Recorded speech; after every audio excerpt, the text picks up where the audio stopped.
Good morning, everyone. Yes, TL is up. And guess who made coffee this morning? I did. And it is a beautiful, beautiful sunny day here. It's Sunday, and we're going to be continuing on section 5 here because we really didn't even get it started. We're going to go see Lewis Lake, and then we're going to backtrack and head north towards Montana, just north of Lander. So, excuse me, stay tuned. But this is a beautiful sight. Ozzy's down there feeding himself. We had the hammock way up in the corner there out. We were afraid to get TL to try it late in the evening because if she would have, that would have been it for the rest of the night. So anyways, we have to get our coffee done and have some brekkie, and then we will hit the road soon.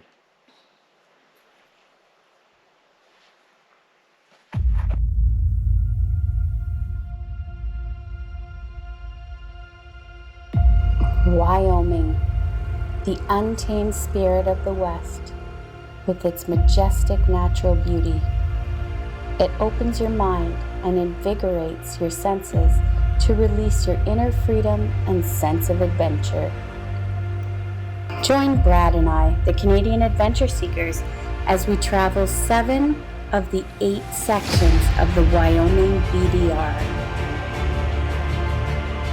With its vast, gorgeous, ever-changing landscapes, and experience once-in-a-lifetime sights that will forever be etched in our memories.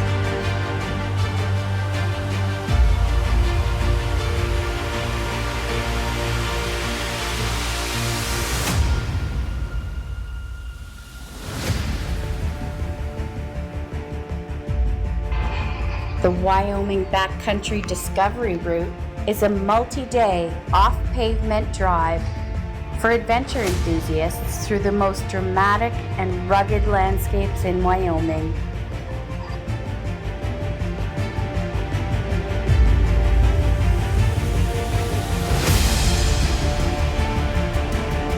Almost every section of this includes some moderately technical driving. This is the most remote BDR of the 12 official routes, so join us as we travel this stunning state and be prepared to have a true backcountry adventure.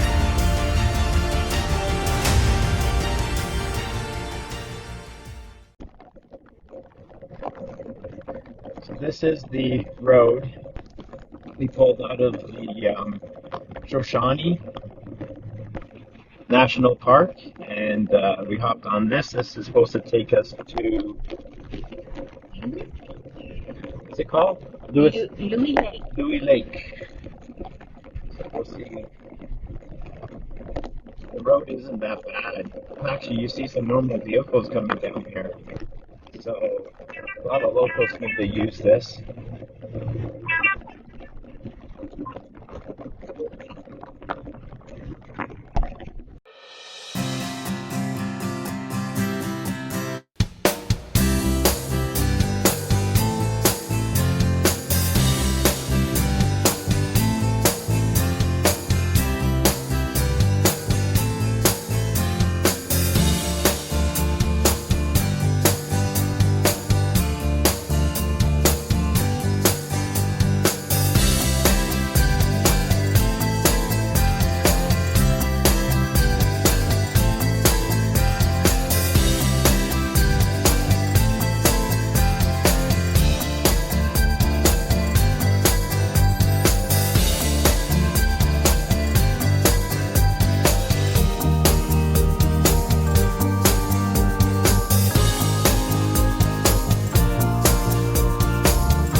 So we went from gravel, now we're back on mud roads again.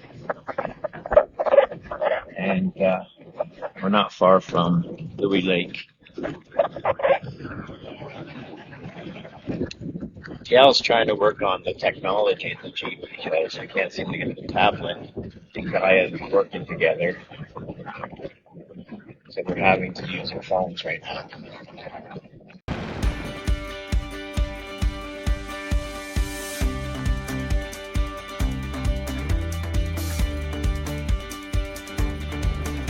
Ozzy's a little anxious, but he'll simmer down. He doesn't like the bumps. And this is Fiddler's Lake.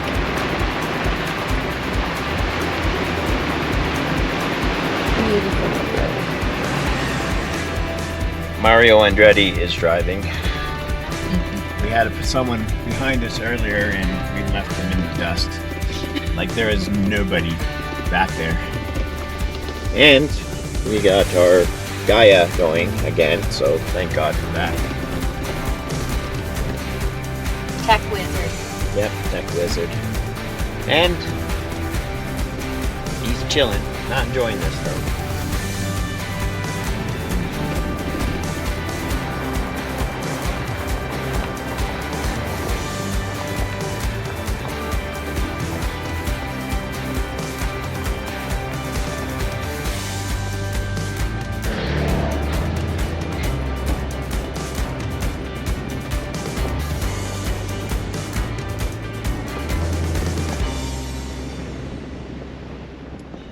That is Lewis Lake, another national park. And there's a lot of trailers that can barely fit down this road coming down here. Another camp spot.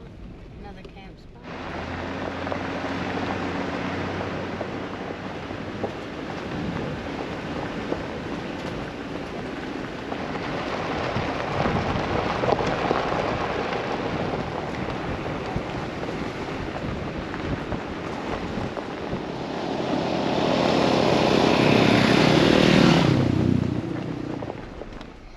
So we are here where the blue arrow is, and we are going to be going down to South Pass City, which is right here. So I'm not too sure what the road's going to be like. The trail that we tried to take, which was past this area here, it was impassable for the clearance vehicle we have. Like we had probably a 2-inch lift, we probably would have made it. But we ended up taking a shortcut and went down here to the highway, and now we're just on this dirt road, which is right here. So we'll see how that one goes.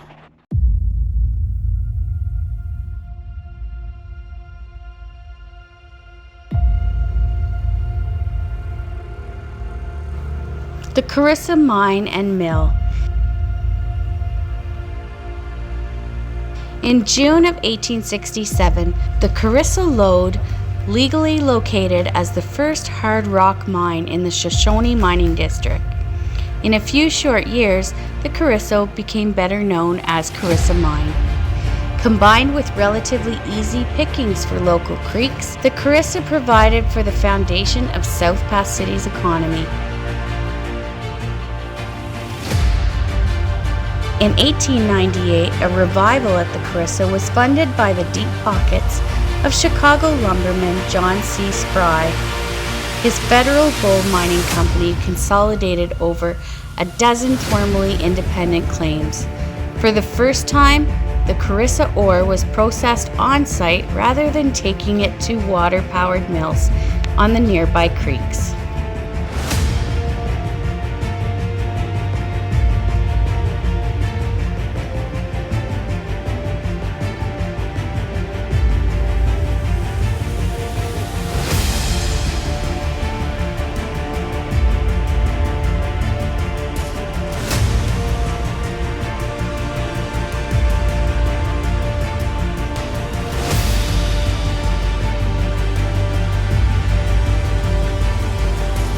In 1929, a group of Washington state investors took over the property and immediately erected an even bigger mill.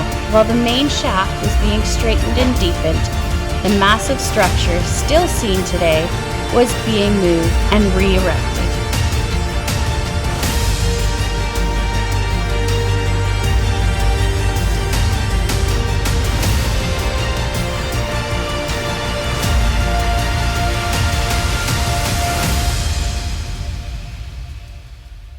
Today's mill restoration faithfully depicts the equipment and recovery systems during the late 1940s.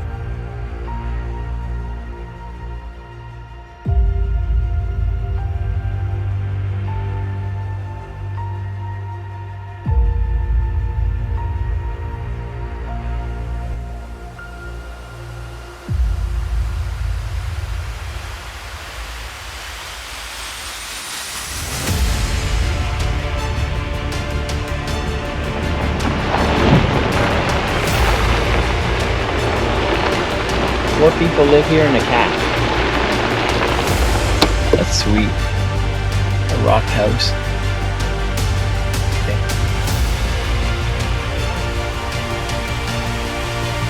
South Pass City was born in the summer of 1867. Unlike hundreds of other western boom towns, this one endures to the present day. A rare blend of hard work, circumstance, and foresight has resulted in one of the best preserved towns and gold mines in the West.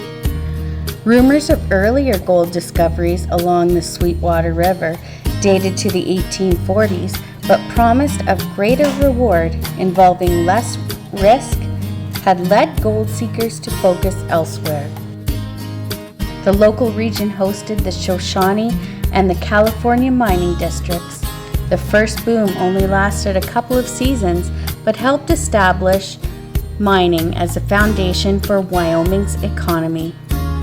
The first sizable gold excitement in the South Pass region took place when a party of men out of Fort Bridger located the Carrizo Lode, later called the Carissa, in June 1867.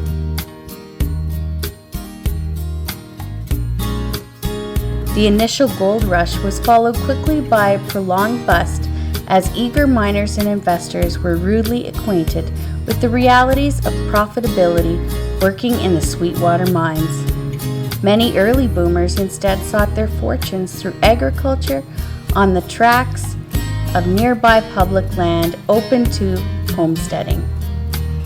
Others saw opportunity as merchants, professionals, and government workers.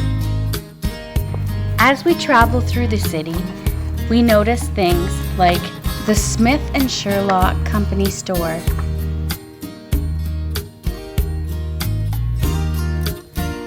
the dance hall,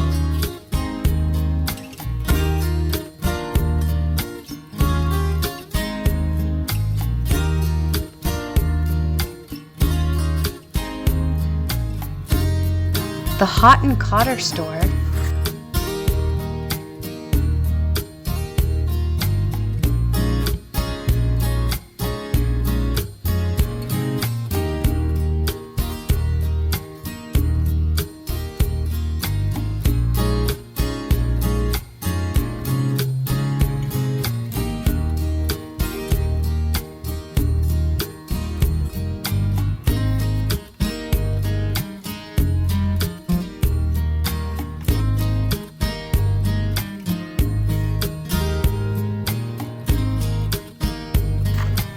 the cave where they stored all of the bourbon whiskey that came to town,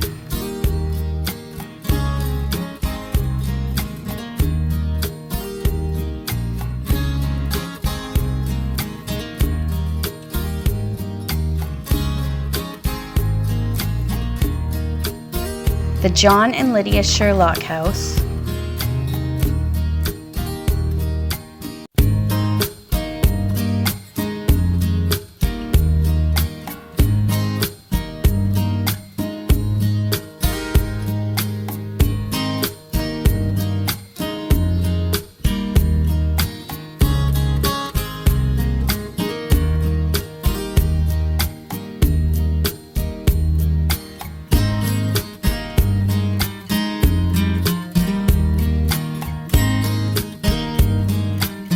The blacksmith shop and ice house still stand exactly as they were.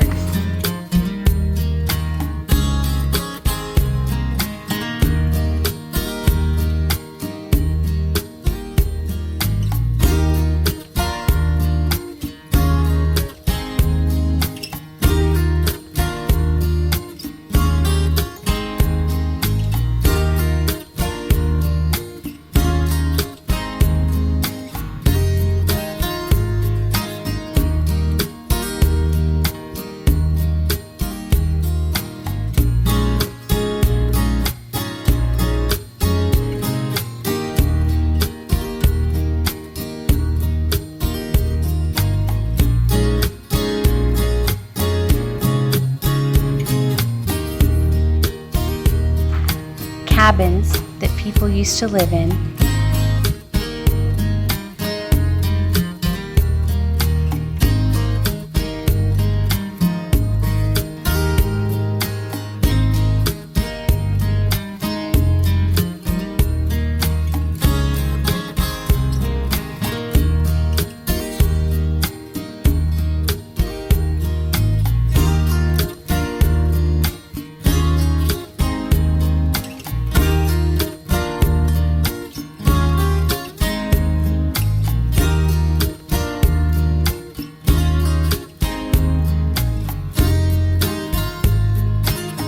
Car butcher shops.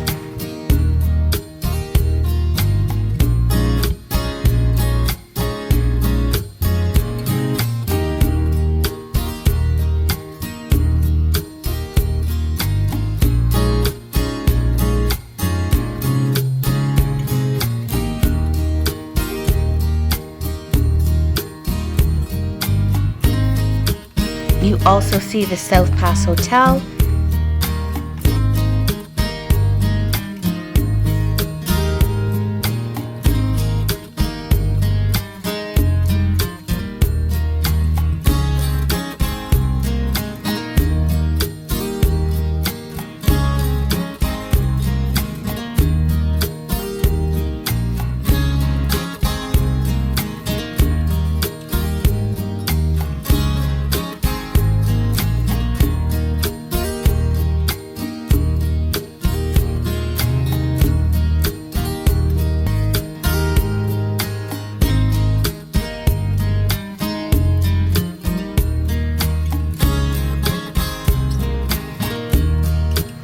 the Carissa Saloon,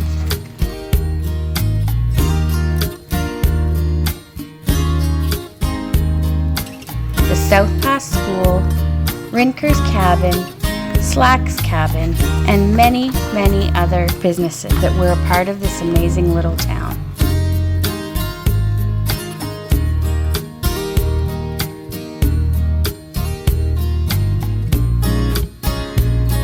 Exchange Saloon and Card Room.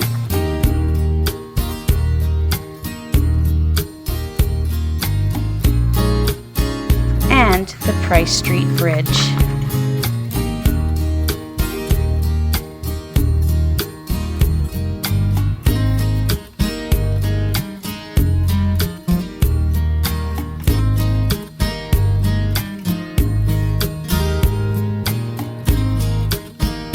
Further on down the line, you will see the Sweetwater County Jail.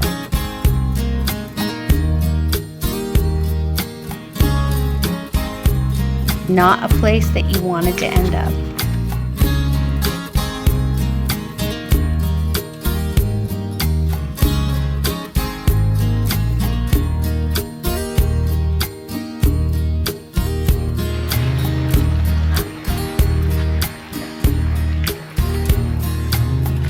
Al and I just had one of the greatest conversations with some young people that started a walk from Glacier National Park, border of Alberta, and they're walking down to Mexico. And like, you imagine that, huh? Walking. They're in good shape. They're in good shape, but they have a ways to go. But what an experience that would be at their age, eh? Yeah, and the one girl, she's from Belgium. Yes. Yeah. Yeah. Amazing. Amazing. I love what young kids do now. I do too. They get out there for all the experiences. They're minimalists, right? Yeah. Because, and even with my kids have always said it's always about the experience. So, no, cool. I seriously don't think a camera is going to show you how spectacular this is, but this is amazing. And there's trails down there, and it just goes on forever. We are on the last part of section 5, correct? And we're back on the moon. Just look how flat this is. It's just insane how Wyoming is so diverse. Maybe you'll see some cows or elk. See any bear out here?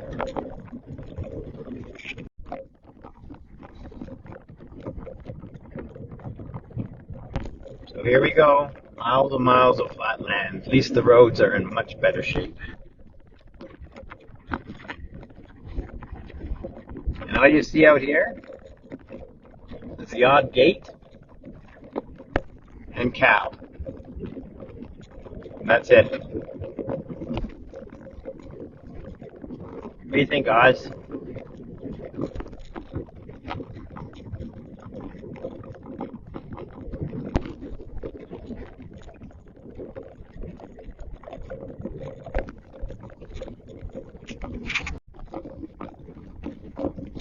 So here we are driving, and it's gone flat, and now look at it. We got this little oasis that we're going to drive through.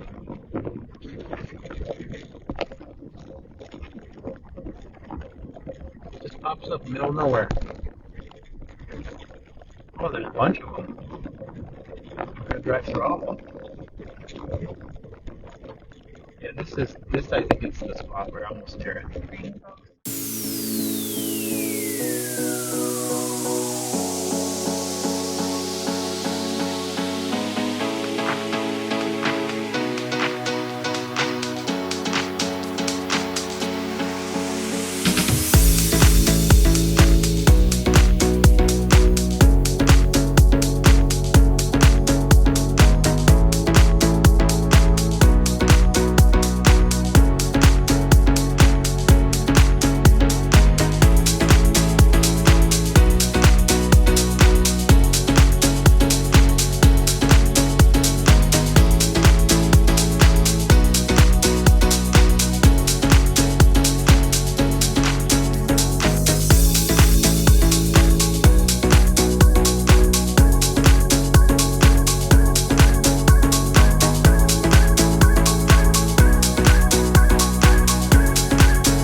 We're about 25 kilometers away from Shoshone and our camping site for the night.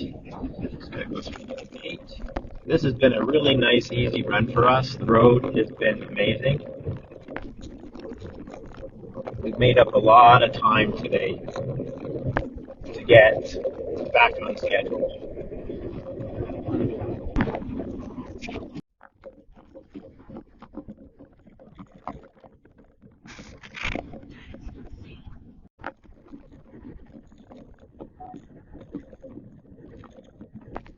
A little bit of water. This is the first little bit of water I've seen.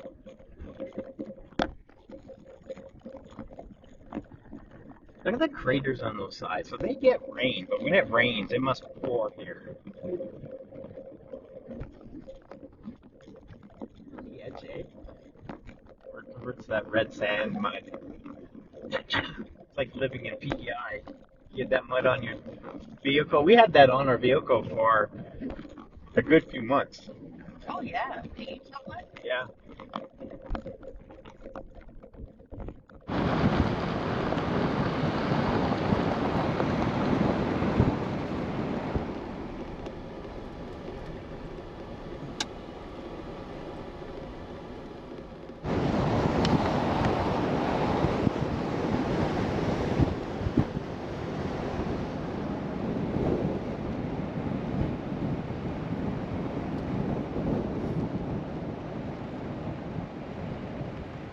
what are you gonna do about it?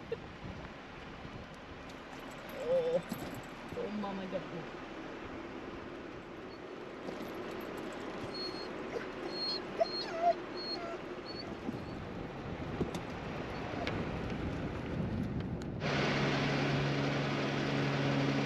It's actually scary.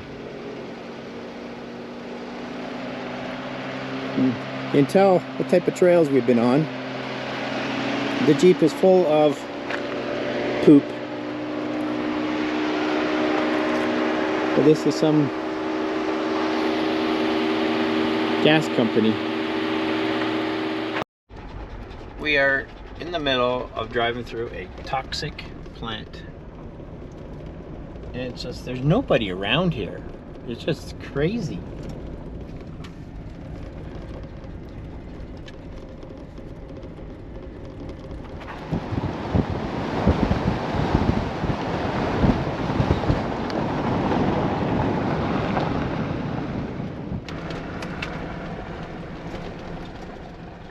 So I have it on. So TL and I are on the last part of section 5 that leads into Shoshone, and we are now looking for a place to camp, which I believe she has found something. But again, this is the landscape, and it changes like every time we go around a corner. It changes.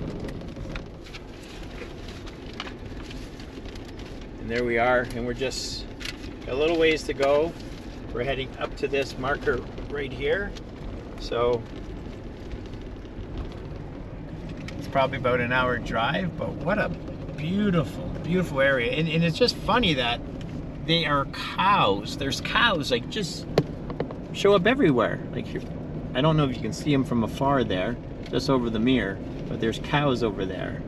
And they then come over to the road, and some of them look pretty aggressive. So, and they look like they want to take on the Jeep. So you just give them some room, their space, and hopefully they let you by, because it's their land, not mine. I'm only using their dirt road. But it makes you wonder why they're out here, because there's no water. This place is hot and dry. And the road we're on, it feels like, what do you call those, the salts? What's that place where they race the tracks, the salts? Salt mines? Not the salt mines. Anyways, it's where they race the high-speed cars and that. And it is so freaking dry. And then when you drive, you come upon a building in the middle of nowhere. Don't know what that's for. Water, probably. You think so? Cows, yeah. I'm guessing water. So, Cows. anyways, we'll finish this off. We're gonna probably bring it back when we hit our campsite. Talk to you then.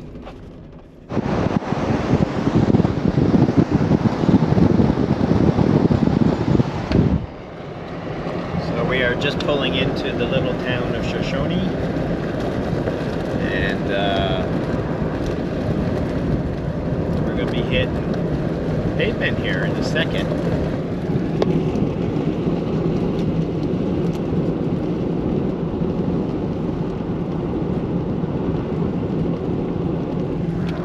So now we just gonna hunt down for our camping site, which is near a lake just off to the west of the town here. So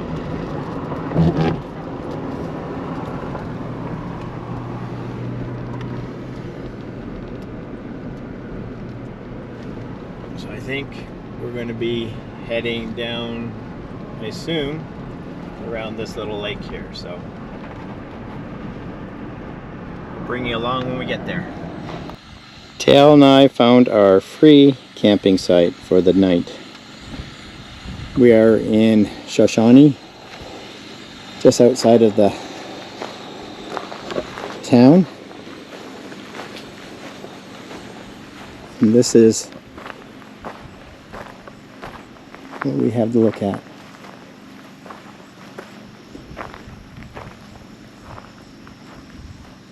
And we have the company of other people here. Beautiful, eh?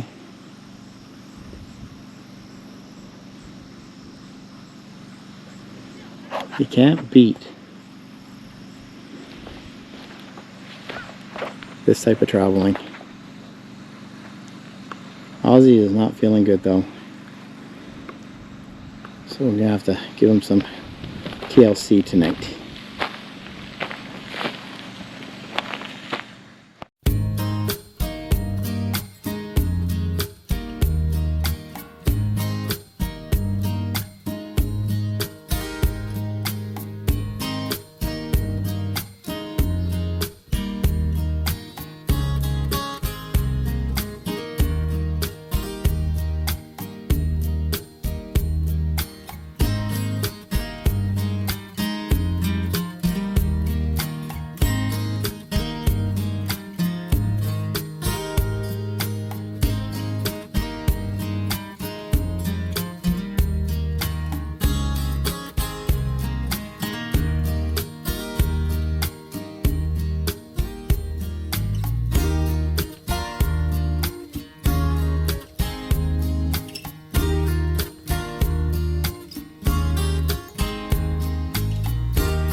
And for dinner, we're having hamburgers and salad.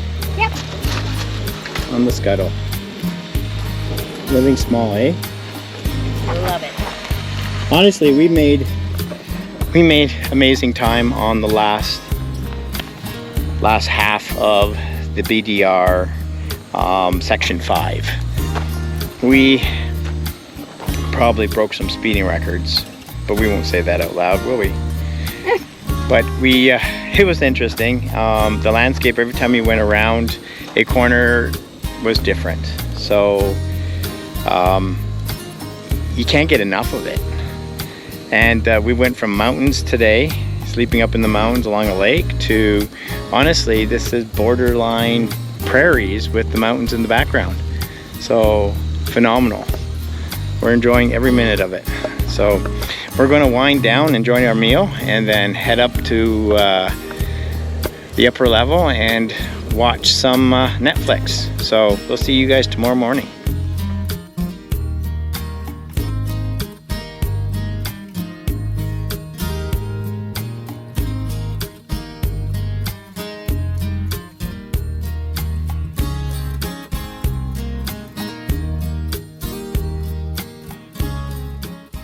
Everyone. It is Monday, August 28th, and we have been on the road for, it'll be 9 days. Last night was an interesting one. We had a storm. Now, we looked at the weather forecasts, because usually I would never put up my awning if there was any storms coming in. Anyways, we looked at the weather forecast. We had 6 km/h winds, and it was clear. Well, last night at about, I'd say around 9:30, we couldn't see it coming in, but there was a storm. There was gusts up to over 50 km/h winds. Ozzy, come! And we made it through it. I can't believe it. We that hatchet in the awning, it lasted through 50 km/h winds. So hats off to Ross at the hatchet company. He owns it. He has done an amazing job designing such a magnificent extra for a Jeep. And I'll tell you, it's very comfortable in there.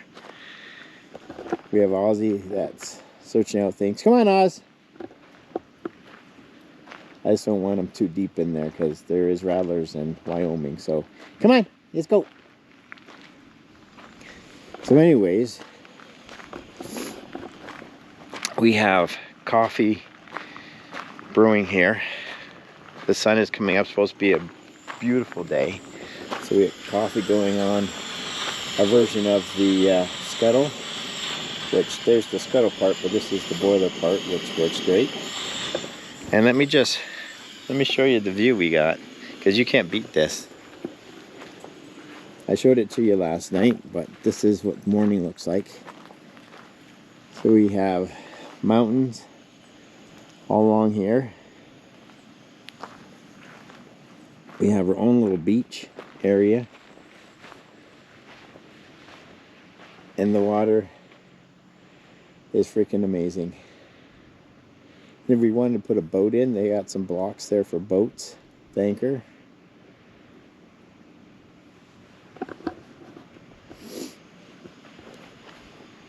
But sweet place. So anyway, we're gonna get some coffee going and see what the rest of the day ends up being. The only thing that didn't make it through the storm was TL's she shelter. It blew away, and we managed to find it last night, so that was pretty good. So we have to get coffee going. Talk to you guys later.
Bye.